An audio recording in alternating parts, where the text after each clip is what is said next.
오늘 말씀은 이 감독에 대한 하나님의 말씀이죠. 이 장로 직분자가 갖추어야 할 자격에 대해서 교훈하고 있습니다. 이 초대교회에는 감독과 장로를 같은 직분으로 여겼습니다. 감독은 돌아본다는 뜻에서 성도들을 돌보고 가르친다는 점에서 그가 하는 신령한 일에 중점을 둔 표현이 감독이고, 장로는 그 말 표현 자체는 나이가 들었다라는 뜻입니다. 그러니까 신앙 경력에 있어서도 그렇고 그 경험에 있어서도 이러한 점들을 강조하는 표현이 장로라고 할 수 있어요. 그래서 오늘 본문에서는 이 감독의 표현이 이 장로와 같은 것이라고 볼 수 있고, 또 장로는 가르치는 장로, 치리와 가르치는 일에 있어서의 목사를 포함하고, 또 치리하는 일에 있어서는 장로를 포함하는 그러한 직분이라고 말할 수 있죠. 그래서 초대교회의 직분에는 하나님께서 허락하신 여러 직분들이 있죠. 사도와 선지자와 같은 일시적인 직분이 있어요. 교회의 토대를 세울 때 하나님께서 세우신 직분이죠. 그리고 항존직이 있어요. 교회가 이 땅에 존속하며 하나님의 나라를 증거하는 일을 위해서 교회에 있어야 할 직분자, 장로와 또 안수집사와 그리고 집사, 이렇게 말하죠. 그리고 목사, 장로, 집사, 이렇게 세 직분을 항존직이라 이렇게 부르고, 또 교회에 있어서 우리 장로교 전통에서는 특별히 한국 교회에서는 또 권사와 집사와 서리 집사와 같은 그런 임시직을 두기도 하지요. 우리가 오늘 이 본문에서 먼저 주목할 점이 있다면 이 직분에 대한, 교회의 직분에 대한 마음입니다. 1절에 보시면 어떤 사람이 감독의 직분을 맡고 싶어 하면 그는 훌륭한 일을 바란다 라고 말씀하고 있어요. 그러니까 교회의 직분을 받고자 하는 것은 훌륭한 일이다 라고 말씀하고 있는 것이죠. 교회를 섬긴다는 것은 하나님을 섬기는 일이고, 또 인생의 목적이 하나님을 영화롭게 하는 것이라고 한다면 감독으로서, 장로로서, 또 집사로서, 권사로서 하나님의 뜻을 받들어서 섬기는 일은 참으로 귀하고 또 훌륭한 일이다, 이렇게 말할 수 있겠죠. 또 개역개정에서는 감독의 직분을 얻으려 함 자체가 선한 일을 사모하는 것이다 라고 표현하고도 있어요. 그러니까 감독의 직분을 얻으려 하는 것이 선한 일을 사모하는 것이라는 해석도 가능하고, 또한 감독의 직분을 얻으려 하는 사람은 선한 일을 사모하는 사람이어야 한다, 이렇게 해석할 수도 있다라는 것입니다. 성도라고 한다면 영광스러운 교회를 앞서 섬기는 장로로서, 또 감독으로서, 또 목사로서 그 직분을 사모해야 하는 것이죠. 그리고 감독의 직분을 사모하는 것은 곧 교회를 위해서, 하나님 나라를 위해서 선한 일을 행하겠노라 열정과 실천이 동반되어야 한다라는 것을 우리에게 말씀하고 있습니다. 이어지는 2절부터는 이 감독이, 장로가, 또 목사가 갖추어야 할 자격에 대해서 15가지를 열거하고 있죠. 첫 번째는 책망할 것이 없어야 한다라는 것입니다. 그리고 두 번째는 한 아내의 남편이 되어야 한다. 이것은 그 중혼을 하거나 또 음행을 금하는 것을 말한다 할 수 있겠죠. 그리고 세 번째는 절제하는 거예요.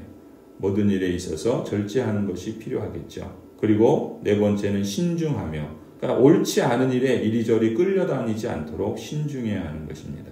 그리고 다섯 번째는 단정하며, 옷을 입는 일에도 단정해야 할 뿐만 아니라 시간을 지키는 일, 또 모든 일을 규모 있게 계획적으로 또 단정하게 이렇게 진행해야 할 것을 말씀하죠. 그리고 여섯 번째는 나그네를 잘 대접할 수 있어야 하는 것이죠. 대접하는 것은 하나님께서 말씀하시는 것처럼 천사를 영접하는 것과 같은 그러한 역할이기 때문에 장로나 또 목사 또한 잘 대접할 수 있어야 한다라는 것입니다. 그리고 일곱 번째는 가르치기를 잘해야 되겠죠. 특별히 이 디모데에서는 사도 바울이 그 후배 목사에게, 사역자에게 권면하는 그러한 목회 서신이기도 합니다. 그런 점에서 목사는 치리하는 장로이기도 하지만 가르치는 장로로서 가르치는 역할이 매우 중요하다라고 할 수 있겠죠. 타고난 은사가 가르치는 일을 잘할 수도 있지만 그러한 하나님 주신 직분을 잘 감당할 수 있도록 연구하고 힘쓰고 또한 그러한 일들을 잘 실천하는 것이 또한 필요하다라고 볼 수 있어요. 여덟 번째는 술을 즐기지 않아야 되겠죠. 그리고 9번째는 난폭하지 않아야 됩니다. 무례하거나 또 폭력을 행하는 사람이 어찌 교회 직분자가 될 수 있겠어요? 그런 점에서 그 성품은 너그러워야 하고 10번째, 그리고 다른 사람과 쉽게 다투지 않아야 하고, 또 12번, 12번째, 돈을 사랑해서 자기 이익을 앞세우는 그러한 사람은 합당하지 않겠죠. 그리고 13번째, 자기 가정을 잘 다스리며 언제나 위엄을 가지고 자녀들을 잘 순종하게 하는 그러한 사람이어야 한다라고 말씀합니다. 또한 14번째는 새로 입교한 자는 안 된다. 왜냐하면 교만해질 염려가 있기 때문에 그랬죠. 그리고 15번째는 이 교회 밖에 있는 불신자들에게도 좋은 평판을 받는 사람이어야 한다. 이렇게 15가지 자격들에 대해서 말씀하고 있습니다. 그러니까 어찌 보면 교회 직분자는 이 사회에서의 어떤 지도자 아니면 어떤 직급 이런 것보다 훨씬 더 많은 자격들을 요구하고 있고 또 그것을 사모하며 힘써야 할 것을 말씀하고 있습니다. 그렇기 때문에 더욱더 귀하고 또 존귀한 그러한 역할이다라고 말할 수 있겠죠. 이 15가지를 우리가 전체적으로 묶어보면 이렇게 표현할 수도 있어요. 인격적으로 절제나 근신이나 아담함이나 단정함이 필요하고 또 가정적으로도 자녀를 잘 양육하고 존경받아야 하며 또 사회적으로도 책망할 것이 없는 그러한 무흠한 사람이어야 할 것을 말씀하고 있죠. 그렇게 보면 교회의 직분자는 기능적인 능력도 중요하겠지만 더 중요한 것은 성품적인 인격 그리고 영성의 소유자여야 한다라는 것을 우리가 주목할 수 있습니다. 왜 기능보다 능력보다 성품과 영성이 우선인가? 무슨 일을 하든지 나의 것을 앞세우지 않고 오히려 희생하면서 다른 사람들을 세워주고 믿음 생활을 온전하게 평안하게 할 수 있도록 하는 일을 해나가는 역할이 교회의 직분이기 때문에 그렇습니다. 그런 점에서 장로는 자기 돈을 들이고 시간을 들여서 열심히 일을 한다고 해도 그 영광은 다른 사람이 받을 수 있도록 아니 하나님께 온전히 돌려질 수 있도록 해주는 그러한 직분이라고 볼 수 있겠죠. 이렇게 교회를 섬겨나가야 하고 또 성도들을 온전히 세워나가야 하기 때문에 참으로 바쁜 삶을 살면서도 하나님께 감사와 또 예배와 또 하나님께서 맡기신 역할을 잘 감당하는 사람이 바로 장로요 또 목사라고 말할 수 있습니다. 흔히 가르치려는 사람은 있지만 스승은 없다라는 표현을 합니다. 그것은 능력의 문제가 아니라 존경할 만하며 책망할 것이 없는 그런 지도자가 없다라고 하는 지적일 수 있겠죠. 그것은 사회에서만 그런 것이 아니라 교회에서도 마찬가지라고 할 수 있습니다. 이 교회 직분자에게 중요한 것은 세상적인 능력 이전에 그의 삶이, 인격이 본이 되고 흠잡히지 않을 만한 그러한 모습이어야 할 것을 우리에게 강조하는 것이죠. 그런 점에서 직분자는 교회 안팎에서 흠이 없도록 아니 더 나아가서 본이 되도록 해야 한다라는 말씀입니다.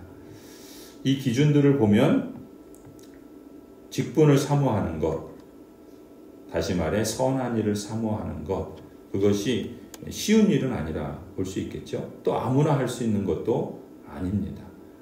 또한 우리 자신이 저 또한 목사로서 그러한 하나님의 자격으로만 보자면 어찌 보면 부적격자라고 말할 수 있겠죠.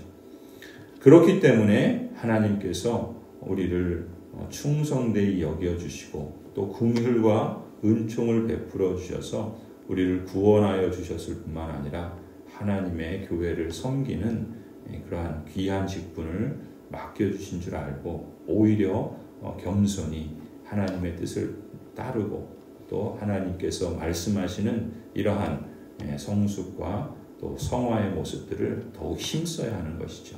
내가 목사가 되었다, 또 장로가 되었다, 또 직분자가 되었다라는 것이 다 된 게 아니죠. 오히려 그것이 우리를 그러한 사람답도록 빚어가시고 또 우리 자신을 그렇게 하나님 앞에 세워가실 뿐만 아니라 또한 자기 자신을 책임질 뿐만 아니라 다른 사람도 교회도 책임져서 세워가는 그러한 역할들을 충실히 감당할 수 있어야 되는 것이죠. 그것을 계속해서 평생에 힘써야 한다라는 것입니다. 사실 대부분의 자질이 그 자격이 어느 한순간의 결과로 평가받을 수 없는 것들입니다. 여러분 그 15가지가 다 그렇죠. 그러니까 우리가 그만큼 이렇게 나아가기 위해서 평생을 우리가 함께 또 힘써야 할 그러한 것이다라는 것을 우리가 기억했으면 좋겠습니다. 내일 본문에 나오지만 이렇게 직분을 잘 감당한다, 직분을 사모하고 또 하나님께서 맡기신 직분을 잘 감당한다라는 것은 그 자격이 참 여러 가지인 것만큼이나 또 그만큼 하나님께서 귀하고 또 하나님께서 칭찬할 만한 그러한 것이다 라고 볼 수 있겠죠. 그래서 13절을 보면은 이 직분이라는 것을 통해서 아름답고 좋은 지위를 얻게 되며 그리스도 예수 안에 있는 믿음의 큰 확신을 얻게 된다라고 말씀합니다. 목사로서 하나님께서 저를 부르셨을 때 이 목사의 직임을 이제 수십 년 진행하면서 하나님을 맡기신 직분을 따라 교회를 섬길 때 개인적으로 얻을 수 있는 가장 큰 유익 중에 하나는 바로 그리스도 예수 안에 있는 믿음의 큰 확신을 얻게 된다는 것이라 믿습니다. 하나님의 말씀을 가르치기 위해선 그 말씀을 연구해야 되고 또 그 말씀을 성도들이 잘 알아듣고 또 그 말씀을 따라 세워져 갈 수 있도록 잘 가르쳐야 되도록 준비해야 되거든요. 그리고 그 말씀을 따라 무엇보다 제 자신이 그 말씀을 돌아보고 성찰하고 그 말씀에 따라서 내 삶을 조율해 가야 되거든요. 그냥 어떤 지식을 전달하고 가르치는 것으로 그치는 것이 아니라 그 말씀이 제 안에서 녹아내려져야 하고 또 그 말씀을 따라 그러한 삶을 살고자 성령 하나님을 의지해야 하고 또 그렇게 성실히 살아가야 한다라는 것이죠. 그런 과정 속에서 하나님이 주시는 은혜가 바로 이것이라 합니다. 그리스도 예수 안에 있는 그 믿음의 큰 확신을 주시는 것이죠. 그것이 가장 복된 직분자의 복이라 믿습니다. 그것이 어찌 목사만 그렇겠습니까? 장로님들도 우리 권사님들도 또 우리 안수 집사님들도 또 우리 모든 우리 재직들도 그러한 부르심으로 우리에게 그러한 역할과 직분을 맡긴다 믿습니다. 그렇게 마음을 쓰고 힘써야 되겠죠. 참으로 직분을 잘 감당하는 자에게는 하나님의 교회가 하나님의 뜻을 따라 잘 서가는 그러한 기쁨을 맛보게도 하시고 또 때로는 어려움과 고난과 또 그래서 하나님 앞에 눈물을 흘리며 탄식하며 또 부르짖으며 또 세밀한 가운데 기도해야 하지만 그러나 그 여정 속에서 우리는 오히려 아름다운 그러한 그리스도인으로서 자라가게 되고 그리스도 예수 안에 있는 그 믿음의 큰 확신을 얻게 된다 믿습니다. 여러분이 바로 이 약속 있는 복된 말씀 그리고 거룩하고 특별한 부르심을 받았다라는 것을 늘 잊지 마시기 바랍니다. 하나님께서 여러분에게 또한 저에게 우리 모든 직분자들에게 직분을 잘 감당한 자에게 주시는 아름답고 좋은 지위와 그리스도 예수 안에 있는 믿음의 큰 확신을 여러분에게 주시기를 간절히 축원합니다.